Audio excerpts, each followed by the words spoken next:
What's up, people? A massive hello. J.LEAGUE YBC Levain CUP final is fast approaching. So on this month's J.LEAGUE Monthly, we'll be doing a preview of the massive final, embracing the 30th anniversary of the Cup. Don't forget the new Hero Award, going to the hottest youth prospect in the Cup. And of course, we have Superplay Best 5 too. Right, people, time to kick off.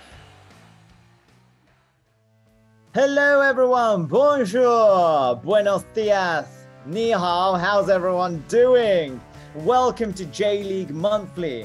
And of course, with me, a positive man about the samurai blue. How are you, Sean? 안녕하세요. You used up a lot of languages there. I was struggling to think of one you hadn't used. I'm doing I've forgotten Korean. Yeah. This month's J.LEAGUE Monthly, it's all about the J.LEAGUE YBC Levain CUP final, due to take place on October the 22nd.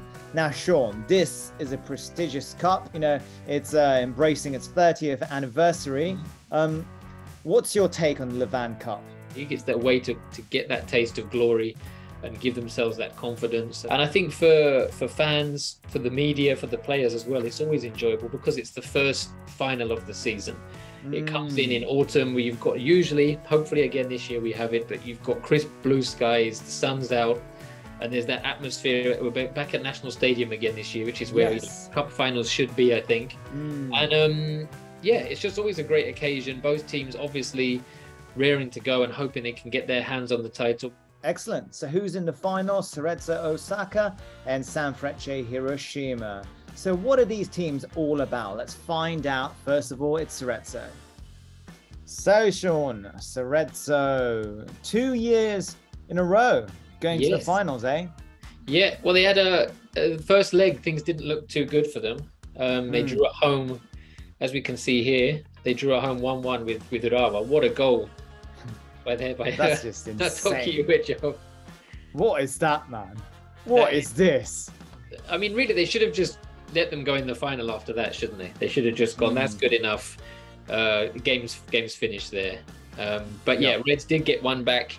And so then heading into the second leg, it looked like it would be advantage to Reds going back to Saitama for the second leg. And then things just went from bad to worse for the home side. 4-0 at home, conceding and then conceding again, and then they had it all to do. And Cerezo ultimately, I mean, I think Cerezo showed over certainly in the second leg, but over the two legs, that what they've done all season. They're a very well organized team. The manager Kogiku has them really well organized. Every player knows what they're doing, and as we saw with Uejo's goal and with some of these goals in the second leg too, they've got real quality players that can put the ball in the net and make things happen.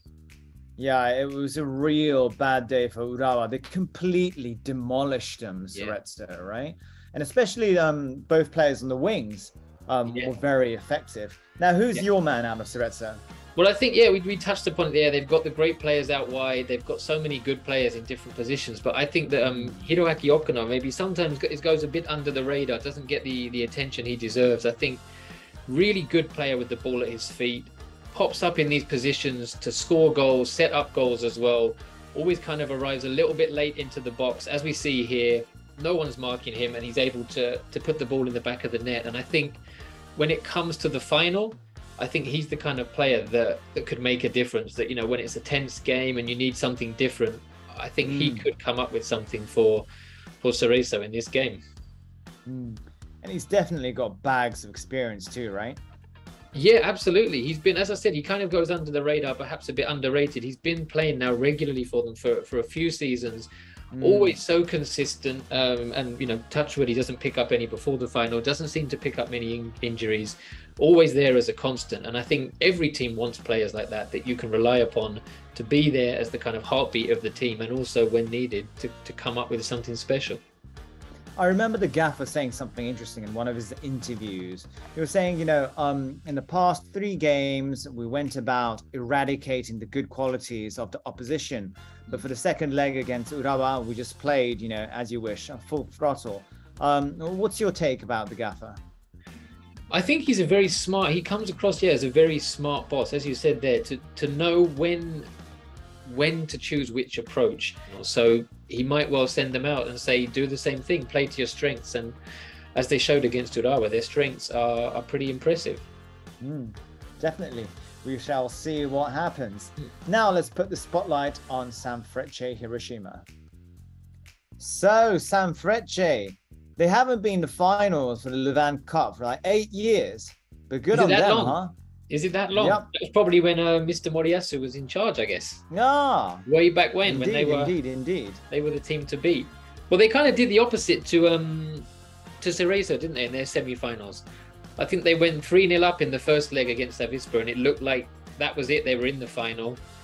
And then they let Avispa come back into it in the first leg with a couple of goals, and suddenly you weren't really sure what was going to happen. And then the second leg was a bit of a tense affair, which ultimately had no goals at all. So they made it into the final, but yeah, they kind of did it in the opposite way to Cerezo. So perhaps Cerezo will come in. I know we still have a bit of time now until the final, but you wonder if perhaps Cerezo might have a bit more impetus because of the way they booked their place. But again, Hiroshima have shown some great stuff in the league this year, so very hard to call. And I hear that you like how Sho Sasaki is doing. I do, yeah. I think the team as a whole under is it Mikhail Skibe? Yeah. We'll just sorry.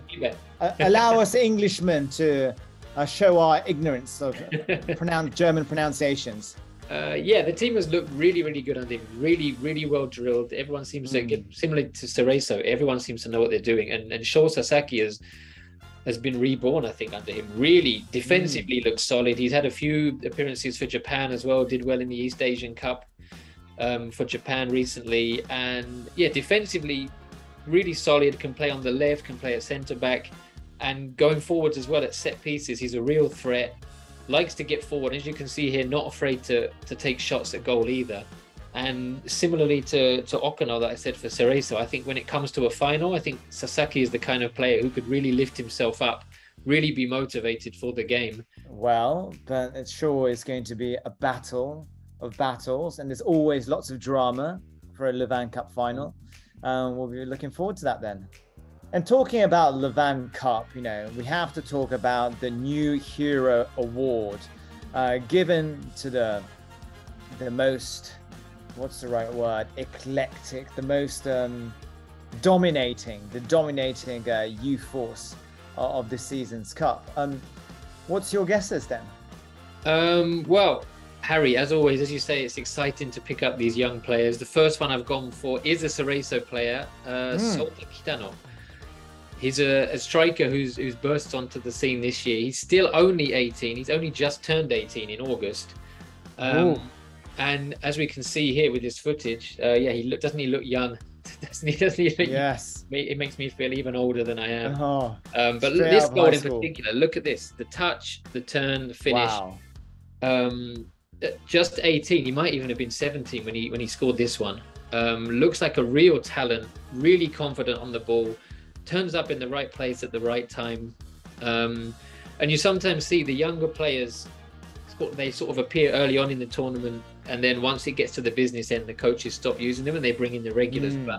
But he's been playing as well up into the semi-finals, so maybe he'll pop up with something in the final. Yes, he looks smoking. Yeah, excellent stuff. Sadly, Yugo Masakake, my second pick, won't be doing that.